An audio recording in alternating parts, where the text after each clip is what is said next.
आम बेचन वारी आई, एक आम बेचन वारी। एक आम बेचने वाली आई है और सिर पे अपने टोकरी लेकर के आम लेती हुई चल रही है। अरे कोई आम ले लियो, अरे कोई आम ले लियो, अरे कोई आम ले लियो। कहती भाई जब जा रही है, इतने में ही अभी 2.5 वर्ष के हैं गोपाल जी और 2.5 वर्ष के ठाकुर जी अपने कोई खिलौना से खेल रहे हैं। यशोदा मैया दही मथ रही है और जैसे ही ठाकुर जी ने सुनी कोई आम ले लो, कोई आम ले लो, नन्हे से गोपाल जी तुरंत उठ करके गए और छम छम करते मैया के पास जाके बोले, मैया मैं आम खाऊंगा, मैं तो आम ही खाऊंगा।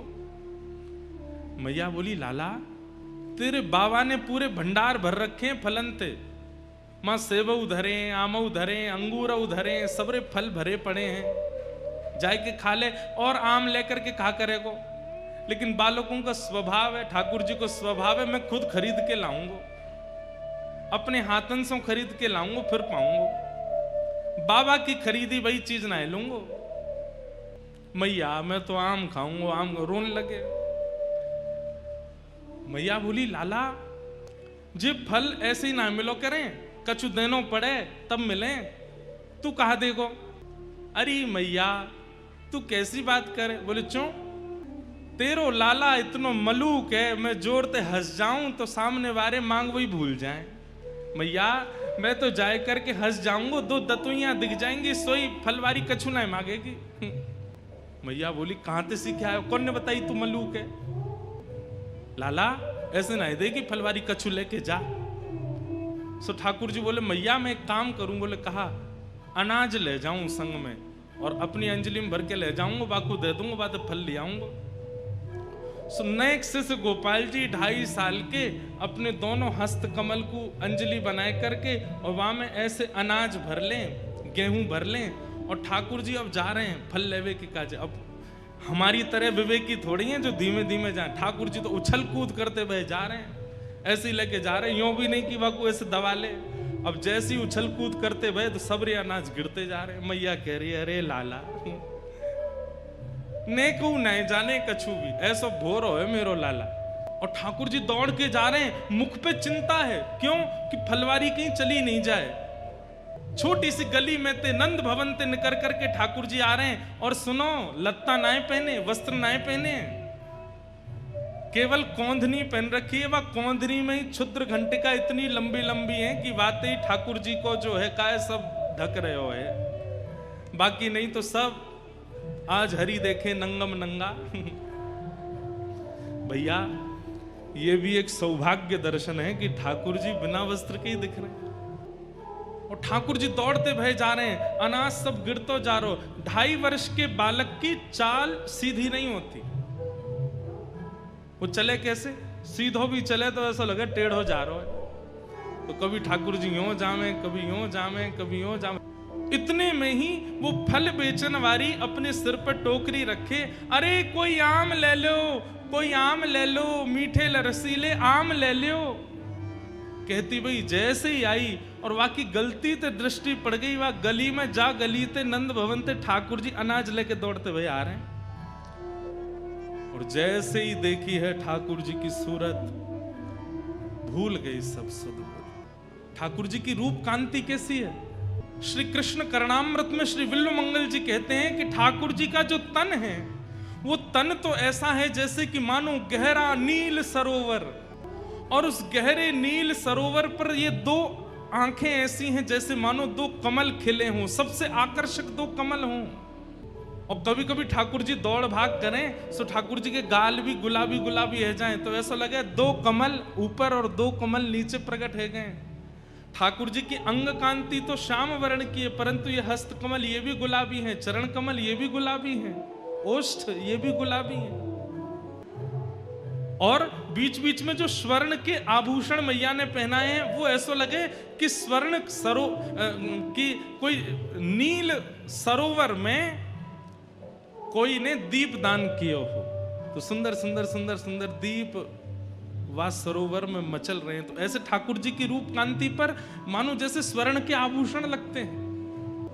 जैसे ही देखिए छवि, वर्णन करते हैं, विक्रेतु कामा खिल गोप कन्या, एक गोप कन्या जो कि फल के विक्रय के लिए निकली है, लेकिन मुरारी पादार पितचित्त वृत्ति, मुरारी के श्री चरणार बिंदों में जब उसने अपनी दृष्टि डाल करके देखा तो चित्त वृत्ति खो गई है। ठाकुर जी के सामने आकर के खड़े है गए। अरे सुनो गोपी, मधुर स्वर जैसे कान में गए उसके सिर से तो टोकरी गिरने वाली है, जैसे तैसे संभालती है। कहो लालन, मोकू आम दे दो। गोपी नीचे बैठ गई और जैसे टोकरी बगल में रख करके बोली, अच्छा आम चाहिए? बोले हाँ। पहले कछु देनो पड़ेगा तब आम मिलेंगे। ठाकुर जी बोले हाँ मैं लेके आया हूं। और जैसी अंजलि आगे करी, सबरे अनाज गिर गए, एक अन्न को दानो पड़ो बस। ठाकुर जी कह रहे जे बच्चो है। अरे सबरे गोपी गिर गए रास्ता में, अब तुम याते जितनो मिल जाए उतनो दे दो। एक अन्न को दानो है और बाकू ठाकुर जी कह रहे हैं कि याते जितनो मिल जाएगो आम उतने दे दो। गोपी के नेत्र सजल हो गए, वो तो मुख कांति देख रही है, ठाकुर जी की मधुर बैन सुन रही है, नेत्रों में ही उसकी स्थिति है। गोपी बोली अच्छा, या के बदले जितनो मिलेगो उतनो दे दूं? बोले हाँ दे दो। गोपी ने कही लाओ दो। जैसे गोपी ने हाथ कियो, ठाकुर जी ने एक अन्न को दानो वा के हाथ में दियो, गोपी ने संभाल करके धर लियो। अब तो लेकर के महाराज एक आम हाथ में, दूसरो आम दूसरे हाथ में, दूसरो आम और दियो, तीसरो आम और दियो। 4-5 आम ठाकुर जी को पकड़ा दिए। ठाकुर जी ऐसे खड़े है गए। 4 आमन में ही ठाकुर जी तो भर गए, छोटे से हैं। बस गोपी इतना ही बहुत है। वो ना है, तुमने जो दियो बातें तो और ज्यादा मिलेगो, लेके जानो पड़ेगा। ठाकुर जी बोले अब कैसे देगी? तो गोपी अपनी एक चुनरी उतार करके ठाकुर जी की कमर पे बांधे और वह कमर में कस के बांधी वही चुनरी में एक आम यहाँ खोस दियो, एक आगे खोस दियो, पीछे खोस दियो, ऐसे करके चारों तरफ आम खोस दिए कमर पे। आज ठाकुर जी ने आम की कोंदनी पहनी है। आम की कोंदनी पहन रखी है। वही चुनरी को नेक छोड़ बचो है तो वही हाथ पे बांध दियो, तो 1-2 आम यहाँ लगा दिए, दूसरी तरफ यहाँ पे 1-2 आम लगा दिए। चुनरी को एक छोड़ और फाड़ करके सिर पे बांधो, 2 आम यहाँ लगा दिए, एक आगे एक पीछे लगाए दियो। ठाकुर जी बोले अब तो मैं गिर जाऊंगा, इतना भारी है गए हो।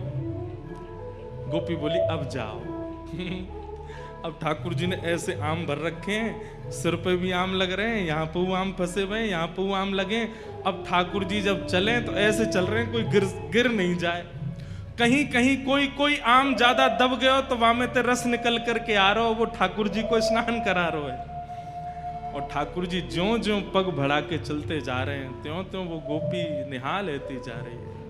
मन में इच्छा है रही है कि ये जाए ना, ऐसे ही देखत रहूं तो मैं जन्म सफल कर मानूं, मैं ऐसे ही देखती रहूं इनको। वहां से यशोदा मैया लाला की झांकी देख रही है और यहां से वो आम बेकनवारी देख रही है। ठाकुर जी की छवि देख करके निहाल है गई। और जैसे ही सिर पर आम की टोकरी लेकर के निकली है, पहले तो कह रही आम ले लो, लेकिन अब रास्ता में कहती जा रही है अरे कोई गोपाल ले लो, अरे कोई गोविंद ले लो, अरे कोई घनश्याम ले लो, अरे कोई लाला ले लो, अरे कोई कृष्ण ले लो। कृष्ण गोविंद गोपाल मधुसूदन मुरारी कहती हुई जा रही है। वह एक अन्न के दाने को बार बार शीश से लगावे, नेत्रन से अश्रुपात है रहे। बहाने बना बना करके रोज जावे नंद भवन के सामने और ठाकुर जी रोज वहां से कछु खरीदवे जावे। ऐसी कृपा ठाकुर जी ने वाके ऊपर करी। ऐसी वो आम बेचन वारी रोज आवे और ठाकुर जी रोज खरीदवे जावे वहां से।